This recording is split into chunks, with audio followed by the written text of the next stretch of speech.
मी आज खूप उदास होते. माझ्या डोळ्यातून अश्रू वाहत होते. माझ्या वडिलांचं बोलणं माझ्या डोक्यात घुमत होतं. बाळा, मी खरं म्हणत आहे. मी तुला मटक्यामध्ये हरलो आहे. हे तुला घेऊन जाण्यासाठी काही लोक बाहेर उभे आहेत. तू त्यांच्यासोबत निघून जा. मला माफ कर. मी मान वर केली आणि रागीट नजरेने माझ्या वडिलांकडे पाहिलं. मी त्यांना म्हणाले, बाबा, मी तर विचारसुद्धा करू शकत नव्हते की तुम्ही तुमच्या मुलीचं आयुष्य पणाला लावाल. तुम्ही वडील नाही तर कसाही आहात.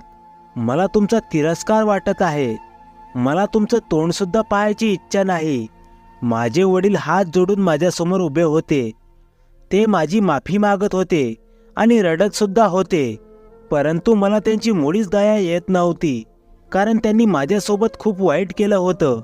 त्यांनी स्वतःच्या पोटच्या मुलीला मटका खेळताना माझं आयुष्य पणाला लावलं होतं आणि मटक्यामध्ये ते मला हारले होते. परंतु माझं आयुष्य पणाला लावायची काय गरज होती?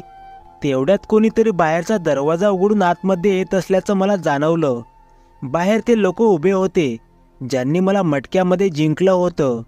त्यापैकी एक माणूस म्हणत होता, प्रकाश, लवकर कर, आम्हाला वेळ नाही, नाहीतर आम्ही तुझ्या घरात येऊ. मी तिरस्कारित नजरेने दरवाजाकडे पाहिलं. तेव्हा ते दोघेजण आतमध्ये आले. तेव्हा माझे वडील एकच शब्द सारखं सारखं म्हणत होते, मला माफ कर. मी खूप वाईट बाप आहे. मी खूप मोठं पाप केलं आहे. त्यानंतर माझे वडील मला माझ्या हाताला धरून मला बाहेर घेऊन गेले. बाहेर दोन मुलं उभी होती, जे दिसायला गुंड मवाली वाटत होते. त्यांनी वासनांध नजरेने माझ्याकडे पाहिलं. त्यानंतर त्यांनी मला एका गाडीत बसवलं आणि गाडी सुरू केली. मागे माझे वडील रडत दरवाजापाशी बसले. मला माझा जीव धोक्यात आहे असं वाटत होतं. ते दोघं सतत माझ्याकडे बघत होते. माझे वडील एक व्यसनी माणूस होता. त्यांना मटका खेळायची खूप वाईट सवय होती. मटक्याच्या नादात त्यांनी घरातील निम्म सामान विकून टाकलं होतं आणि जे काही उरलं होतं तेही विकून टाकायचा विचार ते करत होते. परंतु सामान विकण्याऐवजी त्यांनी तर स्वतःच्या मुलीलाच विकायला काढलं होतं आणि ते त्यामध्ये हरले होते. माझ्या आईचा माझ्या वडिलांचा याच वाईट सवयींचा विचार करून मृत्यू झाला होता. मी माझ्या वडिलांची एकुलती एक मुलगी होते. ते दोन्ही मुलं मला एका वेश्याकडे घेऊन गेले. त्या कोट्यावर त्यांनी मला तिथल्या बाईला विकून टाकलं आणि पैसे घेऊन खूप आनंदाने निघून गेले. त्या कोट्याच्या मालकीने एका मुलाला बोलावलं. ती म्हणाली की रामू, या मुलीला आतमधल्या रूममध्ये घेऊन जा. आजपासून ही इथेच राहील. त्या कोट्याची मालकीन दिसायला खूपच भयंकर दिसत होती. तिचा तो भसाडा चेहरा आणि त्यावर थोपलेला मेकअप, त्यामुळे ती आणखीनच विचित्र दिसत होती. मी घाबरत घाबरत त्या मुलासोबत रूममध्ये गेले. तिथे 6-7 मुली अगोदरच होत्या. त्या माझ्याकडे बघत होत्या. मी त्या रूममधल्या एका बेडवर जाऊन बसले आणि रडू लागले. त्या सर्वजणी माझ्याकडे खूप विस्मयकारक नजरेने बघत होत्या. मला असा रडताना पाहून त्यांना माझी मुळीच दया येत नव्हती. कदाचित एका मुलीला माझी दया आली होती. ती उठून माझ्या जवळ आली आणि म्हणू लागली, ताई, इथे जी पण मुलगी येते तिचं रडणं फालतू समजण्यात येतं. त्यामुळे तू पण रडायचं बंद कर आणि सबुरीने काम घ्यायला शिक. ती माझ्याशी खूप चांगल्या प्रकारे बोलत होती. परंतु मी काय करू शकत होते? माझं तर मन करत होतं की मी इतकं रडावं की रडता रडता माझा जीव निघून जावा. माझ्या वडिलांनी माझं आयुष्य पणाला लावलं होतं आणि ते मटक्यामध्ये मला हरले होते. त्याला आपल्या पोटच्या मुलीवर थोडीसुद्धा दया आली नाही. मला माहीत होतं की या कोट्यावर मला देहविक्री करावी लागेल. इथे जेवढ्या पण मुली होत्या त्या मुली हेच काम करत होत्या. काही वेळानंतर तो मुलगा रामू परत आला आणि माझा फोटो काढून निघून गेला. मी तिथल्या मुलींना विचारले की रामूने माझा फोटो का काढला आहे. तेव्हा त्या म्हणू लागल्या, जेव्हा ग्राहक येईल तेव्हा तो रामू आणि या कोट्याची मालकीन त्या ग्राहकाला आपल्या सर्वांची फोटो दाखवेल. ज्याला जी मुलगी पसंत येईल त्या मुलीसोबत तो ग्राहक आपली पूर्ण रात्र घालवतो. हे ऐकून माझं शरीर थरथर कापू लागलं. देहविक्रीबद्दल विचार करून मला आत्महत्येशिवाय दुसरा मार्ग सुचत नव्हता. तिथे तर आम्ही मरूसुद्धा शकत नव्हतो. इथे खूप सारी बंधने होती. संध्याकाळ झाली तेव्हा रामू माझ्या रूममध्ये आला आणि त्यांनी एका मुलीला बोलावलं. नेहा नावाची मुलगी रामसोबत निघून गेली आणि मी थरथर कापत बसून राहिली. मला खूप भीती वाटत होती. रामू पुन्हा एकदा आला आणि पुन्हा एकदा एका मुलीला आवाज देऊ लागला. असंही होऊ शकत होतं की यावेळेस माझा नंबर असेल. मी देवाकडे प्रार्थना करत होते की माझ्यावर अशी वेळ येऊ नये. थोड्या वेळानंतर जेव्हा रामू यायचा आणि मुलीच्या नावाने हाक मारायचा, तेव्हा ज्या मुलीचं नाव घेतलं आहे ती मुलगी त्याच्यासोबत निघून जायची. अशा प्रकारे बारीबारीने सर्व मुली रूममधून निघून गेल्या. आता शेवटी मीच राहिले होते. आता मला कळून चुकलं होतं की जेव्हा शेवटचा ग्राहक येईल तेव्हा मलाही जावं लागेल. या विचाराने माझ्या छातीत धडकी भरली होती. एखाद्या अनोळखी व्यक्तीला आणि गैरमाणसाला त्याच्या शरीराला हात लावावा लागेल या विचाराने माझा आत्मा थरथर कापत होता. पूर्ण रात्र निघून गेली, परंतु माझ्यासाठी एकही ग्राहक आला नाही. तेव्हा मी देवाचे खूप उपकार मानले की त्याने माझी लाज राखली. मी देवाचं सतत नामस्मरण करू लागले. भीतीमुळे मला रात्रभर झोप आली नाही. सकाळ झाली तेव्हा एका मागून एक सर्व मुली रूममध्ये येऊन आपापल्या बेडवर झोपून गेल्या. सारी रात्र जागल्यामुळे मला सुद्धा झोप येत होती, त्यामुळे मी सुद्धा झोपून गेले. दुपारचे 2 वाजत होते तेव्हा तो रामू परत आला आणि त्याने सर्व मुलींना जागी केलं, परंतु त्याने मला उठवलं नाही. माहीत नाही त्याने असं का केलं. संध्याकाळ झाली तेव्हा त्या कोट्याची मालकीण रूममध्ये आली आणि मोठ्या आवाजात विचारू लागली रात्री कोणत्या कोणत्या मुलीची तब्येत खराब होती. आम्ही सर्व मुलींनी एकमेकींकडे पाहिलं. तेव्हा एका मुलीने माझ्याकडे इशारा करत सांगितलं. तेव्हा ती कोट्याची मालकीण माझ्याकडे आली आणि मला खूप निरखून पाहू लागली. ती म्हणू लागली, हे बघ मुली, मी तुला खूप जास्त पैसे देऊन खरेदी केला आहे, त्यामुळे तब्येत खराब आहे हा बहाणा बिलकुल चालणार नाही. तुला आता आयुष्यभर इथेच राहायचं आहे आणि मी जे सांगेल तेच करावं लागेल, नाहीतर हे तुझ्यासाठी चांगलं होणार नाही. तुझ्यासाठी चांगलं तर हेच होईल की तू रडायचं सोडून तुझ्या घरच्यांना विसरून जा. मी तिच्या पुढे हात जोडले आणि तिला विनंती करू लागले की कृपा करून मला सोडून दे, मला इथून जाऊ दे. मी तसली मुलगी मुळीच नाही. मी एका चांगल्या घरातील मुलगी आहे. त्या कोट्याची मालकीण माझ्याकडे खूप रागीट नजरेने बघू लागली आणि सर्व मुलींकडे बघून म्हणू लागली, या सर्व मुलीसुद्धा इज्जतदार घरातीलच आहेत. यापुढे मला आणखीन काहीच बोलायचं नाही. आज संध्याकाळी खूप जास्त ग्राहक येणार आहे. तू या सर्व मुलींपैकी दिसायला खूप सुंदर आहेस आणि त्या ग्राहकाला सुद्धा सुंदर मुलीच आवडतात, त्यामुळे तू खूप चांगल्या प्रकारे तयार हो. आज रामू तुला नवीन कपडे देईल. त्यानंतर तिने त्या दुसऱ्या मुलींना सुद्धा खूप चांगल्या प्रकारे तयार व्हायला सांगून निघून गेली. मी बेडवर हमसून हमसून रडू लागले. मी माझ्या नशिबाला दोष देऊ लागले. रामूने मला एक नवीन ड्रेस आणून दिला. मी तो ड्रेस घातला. मला मुळीच तयार व्हायचं नव्हतं, परंतु एका मुलीने मला सांगितलं की जी मुलगी या कोट्याच्या मालकीने सांगितलेलं ऐकत नाही ती त्या मुलीला द्राव्याने मारते. तेव्हा मी खूप घाबरले होते. मी सुद्धा दुसऱ्या मुलीसारखं तयार होऊन बेडवर बसले होते. हे सत्य होतं की तिथे जेवढ्या पण मुली होत्या त्या सर्व मुलींपैकी मी वयाने लहान आणि दिसायला स्मार्ट आणि सुंदर होते. त्यामुळे जेव्हा मी तयार होऊन बसले तेव्हा त्या सर्व मुली माझ्याकडे खूप विचित्र नजरेने बघू लागल्या होत्या. संध्याकाळ झाली आणि ग्राहकांची गर्दी होऊ लागली. रामू नेहमीप्रमाणे रूममध्ये आला आणि एका मुलीला नावाने हाक मारू लागला. ज्या मुलीचं नाव घेतलं जात होतं ती मुलगी त्याच्यासोबत जात होती. त्या कोट्याच्या मालकींचं बोलणं माझ्या डोक्यात गोंधळ घालत होतं की आज संध्याकाळी एक खास ग्राहक येत आहे आणि त्याला खूप सुंदर मुली आवडतात. कदाचित त्याला मी आवडू शकत होते आणि मला त्याच्यासोबत रात्र घालवावी लागेल. वेळ निघून जात होता. सर्व मुली रूममधून बाहेर निघून गेल्या होत्या. शेवटी मीच राहिले होते. त्या रात्रीसुद्धा असं झालं होतं. मी पूर्ण रात्र जागत होते, परंतु रामू मला बोलवायला आला नव्हता. सकाळ झाली तेव्हा मी देवाचे उपकार मानले की त्याने पुन्हा एकदा माझी इज्जत वाचवली. सकाळी मुली रूममध्ये येताच मी सुद्धा त्यांच्यासोबत झोपून गेले. आता रोज असंच होऊ लागलं होतं. मला समजत नव्हतं की ग्राहक मला पसंत का करत नव्हते. एकीकडे हे सर्व माझ्यासाठी खूप चांगलं घडत होतं, पण माझ्या डोक्यामध्ये एक विचार चालू होता. मी माझ्या खानदानामध्ये दिसायला खूप सुंदर आहे म्हणून प्रसिद्ध होते. माझ्या सर्व मैत्रिणी खूप सुंदर आहे म्हणून माझा तिरस्कार करत होत्या. माझा बाप एक व्यसनी माणूस होता, त्यामुळे कदाचित लग्न करण्यासाठी मला एकही स्थळ येत नव्हतं. माझ्या वडिलांच्या या व्यसनाची चर्चा सगळीकडे होत होती. त्यामुळेच मला कोणताच मुलगा लग्नासाठी मागणी घालत नव्हता. त्यामुळे माझं नशीब आणि मी दुर्दैवाच्या फेऱ्यात अडकलो होतो. माझी आई खूप चांगली होती, परंतु माझे वडील चांगले व्यक्ती नव्हते. माझी आई सांगायची, माझ्या आईच्या वडिलांनी तिचं लग्न केलं होतं कारण माझ्या आईचे वडील म्हणजे माझे आजोबासुद्धा एक व्यसनी आणि मटका खेळणारे व्यक्ती होते. त्यांच्याकडे पैसे नसल्यामुळे माझ्या आईचं लग्न त्यांनी माझ्या वडिलांसोबत केलं होतं. अगोदर तर माझे वडील मटक्यामध्ये खूप मोठी रक्कम जिंकून घरी यायचे. माझी आई नेहमी म्हणायची की तुम्ही हा मटका खेळायचं सोडून द्या, ही खूप वाईट सवय आहे, याने आपल्याला कोणताच फायदा होणार नाही आणि आपलं घर बर्बाद होईल. आणि सर्व असंच होत होतं. माझी आई सतत माझ्या वडिलांना म्हणायची की तुमच्या या वाईट व्यसनामुळे आपल्या मुलीसाठी एकही स्थळ येत नाही. परंतु माझ्या आईच्या बोलण्याचा माझ्या वडिलांवर कोणताच परिणाम होत नव्हता. उलट ते माझ्या आईलाच मारायचे आणि रागवायचे. त्यामुळे माझी आई नाईलाजाने गप्प बसायची.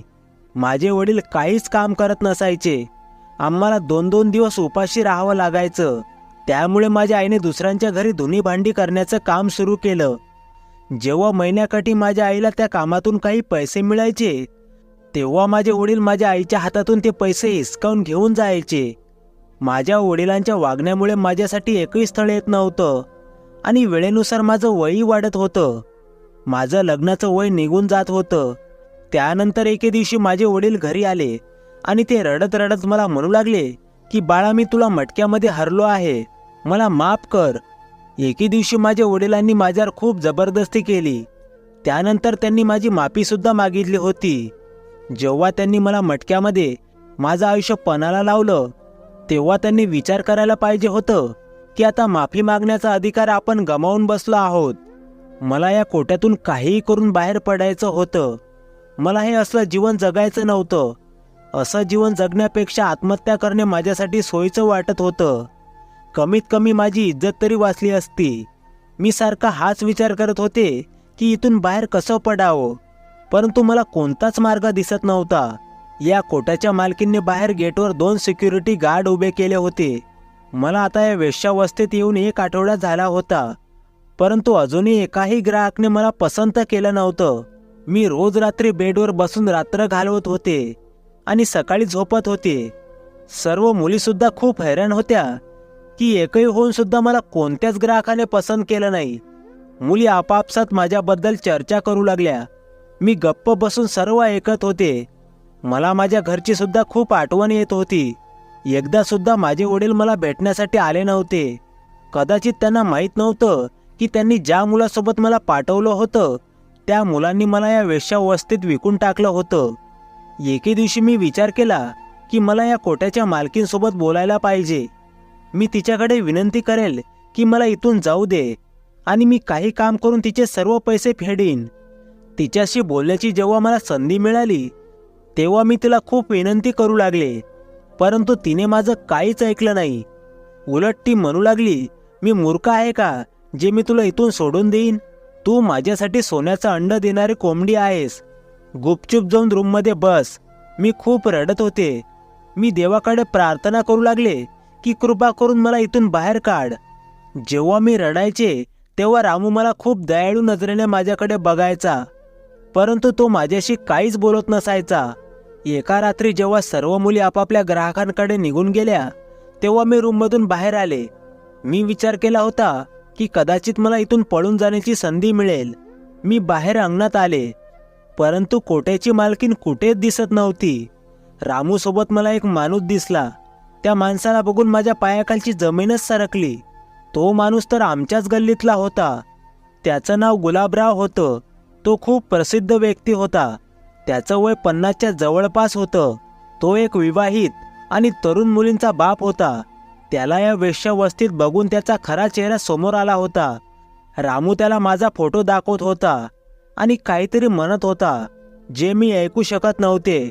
मला खूप भीती वाटत होती की तो रात्र घालवण्यासाठी माझ्या रूममध्ये तर येणार नाही ना. तो भला ओळखत होता की मी प्रकाशची मुलगी आहे आणि माझा बाप एक व्यसनी माणूस आहे. अर्धा तास निघून गेला आणि रामू मला बोलवण्यासाठी आला नाही. तेव्हा मला संशय आला. माहीत नाही की रामूने गुलाबराव यांना माझ्याबद्दल काय सांगितलं होतं आणि माझा फोटो बघून गुलाबराव रामूला काय म्हणाला होता. दुसऱ्या दिवशी रामू जेव्हा मला भेटला तेव्हा मी त्याला विचारलं. तेव्हा तो मला म्हणाला की तू विचारून काय करणार आहेस. तो माणूस तर तुझा फोटो बघून हैराण होत होता की तू इथे कशी काय पोहोचलीस. मी त्याला सांगितलं की तुझा बाप तुला मटक्यामध्ये हरून बसला आहे. जिंकणाऱ्या माणसाने तुला इथे विकलं आहे. तुझ्याशिवाय दुसरी कोणतीच मुलगी नव्हती म्हणून तो इथून निघून गेला. मला थोडं बरं वाटलं. मी त्याला विचारलं की तो माझ्यासोबत रात्र घालवायला तयार का नव्हता. रामू माझ्याकडे बघू लागला आणि म्हणू लागला, मला नाही माहीत, तू काही दिवस वाट बघ. आणि तो निघून गेला. मी मात्र खूप घाबरले होते कारण रामूच्या नजरेमध्ये मला एक वेगळंच चित्र दिसत होतं. त्याने तर मला घाबरूनच ठेवलं होतं. तो म्हणत होता की काही दिवस वाट बघ. यामुळे मी गोंधळात सापडले होते. मी पूर्ण रात्र त्याच्या बोलण्यावर विचार करत होते. मला समजत नव्हतं की रामूच्या डोळ्यामध्ये माझ्या प्रति प्रेम दिसत होतं. कदाचित तो मला पसंत करू लागला होता. तो स्वतःसुद्धा दिसायला हँडसम आणि तरुण मुलगा होता. दिवस निघून जात होते आणि माझी इज्जतसुद्धा सही सलामत होती. कोट्याच्या मालकीने सुद्धा माझ्याबद्दल सारखं विचारलं नाही. माझ्या मनामध्ये सतत संशयाची पाल चुकचुकत होती. माझ्यासोबत राहणाऱ्या मुलीसुद्धा खूप हैराण झाल्या होत्या आणि मला चिडवण्याचा प्रयत्न करत होत्या. त्यांना प्रश्न पडला होता की मला कोणत्याच ग्राहकाने अजून पसंत का केलं नाही. एका रात्री जेव्हा सर्व मुली आपापल्या ग्राहकांसोबत रूममध्ये निघून गेल्या तेव्हा मी पूर्ण कोटा पाहण्याच्या इच्छेने बाहेर पडले. मला बाहेर वरांड्यात रामू आणि एक माणूस बसलेला दिसला. रामूच्या हातामध्ये मोबाईल होता आणि तो त्या माणसाला माझा फोटो दाखवत काहीतरी म्हणत होता. त्या माणसाच्या चेहऱ्यावरचे रंग बदलत होते. मी त्या माणसाला हे म्हणताना ऐकलं होतं की नाही, मला मरायचं नाही, मी उद्या पुन्हा येईल, मला दुसऱ्या मुलीची फोटो दाखवा. असं म्हणून तो माणूस तिथून निघून गेला. तोपर्यंत तिथे कोट्याची मालकीण आली होती आणि ती रामूला विचारू लागली, ग्राहकाला ती नवीन मुलगी आवडली की नाही. तेव्हा रामू म्हणाला नाही, त्याच्याकडे पैसे कमी होते आणि तो तर कमी पैशामध्ये मुलीसोबत रात्र घालवण्याचा हट्ट करत होता. मी नाही म्हणताच तो निघून गेला. रामूच्या अशा खोट्या बोलण्याने मी हैराण झाले होते. कोट्याची मालकीण म्हणू लागली, तू योग्यच केलंस. आजपर्यंत तिला आणखीन एकही माणसाने हात लावला नाही. मी त्या मुलीला एका श्रीमंत माणसाला विकेन. तेव्हा तो श्रीमंत व्यक्ती त्या मुलीसोबत रात्र घालवल्याचे खूप सारे पैसे देईल. मालकींचे हे असं बोलणं ऐकून माझ्या काळजात धस्स झालं. असं वाटत होते की मी आत्ताच्या आत्ता जाऊन तिचा जीव घ्यावा, परंतु मी हे करू शकत नव्हते. मी परत माझ्या रूममध्ये आले. मला रामूसोबत बोलायचं होतं. मला हे माहिती करून घ्यायचं होतं की त्याने त्या ग्राहकाला काय सांगितलं होतं ज्यामुळे त्याने माझ्यासोबत रात्र घालवण्याचा त्याचा इरादा बदलला होता. मी चोरून बाहेर वाकून बघत होते, परंतु मालकीन रामूसोबत बसलेली होती. अशाच प्रकारे रात्र निघून गेली आणि माझं रामूसोबत बोलणं होऊ शकलं नाही. मला रामूवर संशय येत होता. मी त्याच्याशी बोलण्याची संधी शोधत होते. मला किंवा कोणालाच रामूच्या रूममध्ये जाण्याची परवानगी नव्हती. त्यामुळे खूप दिवसापासून मी बाहेरचा प्रकाश किंवा सूर्य कधी उजाडतो आणि कधी मावळतो हे सुद्धा पाहिलं नव्हतं. एके दिवशी कोटेची मालकीण तिच्या रूममध्ये आराम करत होती. तेव्हा मला तो बाहेर एकटाच बसलेला दिसला. मी लगेच त्याच्याजवळ गेले. मला बघताच रामू थोडा गोंधळला. दुसऱ्या क्षणी त्याने माझ्या हाताला धरलं आणि तो मला एका रूममध्ये घेऊन गेला. तो रागाने म्हणू लागला, तू तुझ्या रूममधून बाहेर का आली आहेस? जर मालकीने तुला बघितलं तर तुझं काही खरं नाही. लवकरात लवकर तू तुझ्या रूममध्ये जा. मला त्याला विचारायचं होतं, परंतु त्याने माझं काहीच ऐकलं नाही आणि मला रूममध्ये पाठवून दिलं. मला खूप राग आला, परंतु मी गप्प बसले. माझी हीच इच्छा होती की माझी इज्जत सलामत राहावी आणि मी कोणत्याच ग्राहकाला पसंत येऊ नये. परंतु हे तर फक्त माझ्या डोक्यात चाललेले विचार होते. एका रात्री जेव्हा सर्व मुली आपापल्या ग्राहकांसोबत निघून गेल्या तेव्हा मी सुद्धा इथून पळून जाण्याच्या विचाराने उठून बसले आणि दरवाजापर्यंत पोहोचले. तेव्हा मला एका मुलाचा आवाज ऐकू आला. तो माझं नाव घेऊन म्हणत होता, मला हीच मुलगी पाहिजे आहे. मला त्या मुलीसोबतच रात्र घालवायची आहे. हे ऐकून माझा जीवच निघून गेला आणि मला आता समजलं होतं की आज रात्री माझी इज्जत नीलाम होईल आणि मी स्वतःलाच तोंड दाखवण्याच्या लायकीची सुद्धा राहणार नाही. मी रडू लागले, परंतु माझं रडणं मालकींच्या त्या कठोर काळजाला पाझर फोडू शकलं नाही. रामू मला घेऊन जाण्यासाठी माझ्या रूममध्ये आला. तो मला म्हणू लागला की तू परेशान होऊ नकोस. जो मुलगा येत आहे त्याचं बोलणं ध्यान देऊन ऐक. मला रामूला काहीतरी विचारायचं होतं, परंतु तो लगेच बाहेर निघून गेला. मी त्याच्या मागे मागे गेले. तो मला एका रूमच्या दरवाजापाशी सोडून निघून गेला आणि मी धडधडत्या मनाने आणि थरथरत्या शरीराने त्या रूममध्ये गेले. तर रूममध्ये जो कोणी होता तो दरवाजाकडे पाठ करून उभा होता. मी त्याच्या मागे जाऊन उभी राहिले. तो जेव्हा मागे फिरला तेव्हा त्याला बघून मी तर हादरूनच गेले, कारण तो आमच्याच गल्लीतला गुलाबराव काकांचा मुलगा होता. त्याला बघून मी खूप हैराण झाले. माझ्या तोंडून नकळतपणे त्याचं नाव निघून गेलं. राहुल हसत होता. त्याने मला बेडवर बसवलं आणि स्वतःही बसला.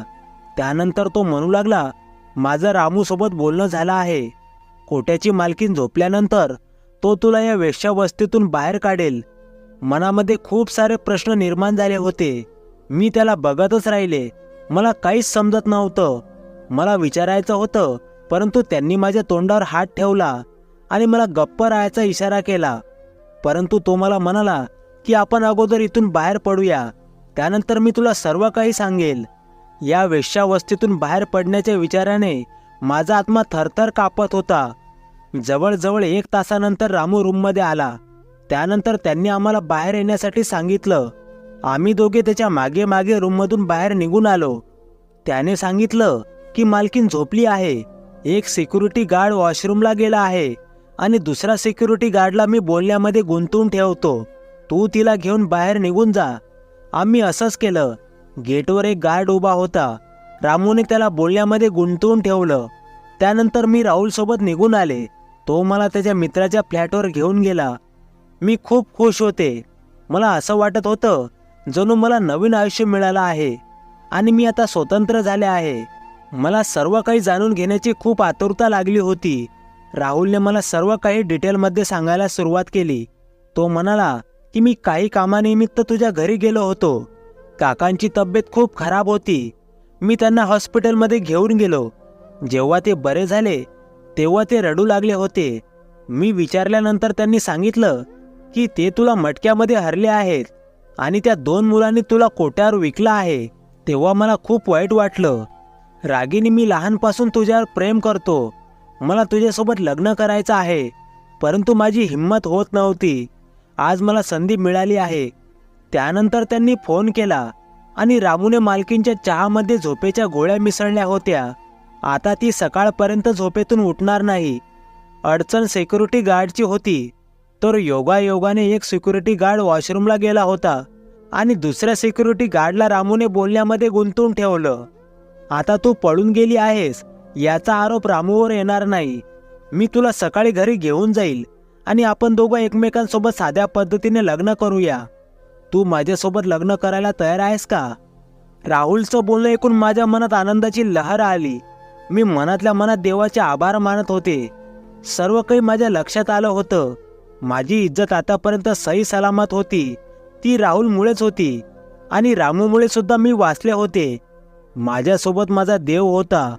सकाळ होताच मी राहुलसोबत गुलाब काकांच्या घरी पोहोचले. त्यानंतर राहुलने सर्व काही त्यांना सांगितलं. राहुलच्या आईने सुद्धा या लग्नाला होकार दिला आणि संध्याकाळी आमचं खूप साध्या पद्धतीने लग्न झालं. माझ्या लग्नात माझे वडील सुद्धा आले होते. आता मी त्यांना माफ केलं होतं, कारण ते खूपच आजारी राहू लागले होते.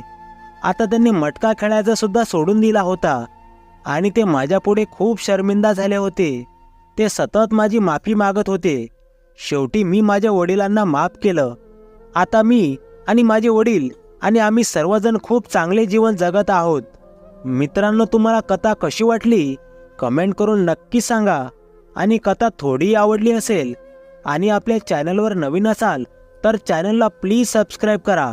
तुमच्या सहकार्याची खूप गरज आहे. तुम्हाला या चॅनलवर अशाच नवनवीन कथा ऐकायला मिळतील, म्हणून चॅनलला प्लीज सबस्क्राईब करा. पूर्ण कथा ऐकल्याबद्दल तुमच्या मनापासून खूप खूप आभार. पुन्हा भेटू नवीन कथेसह. धन्यवाद.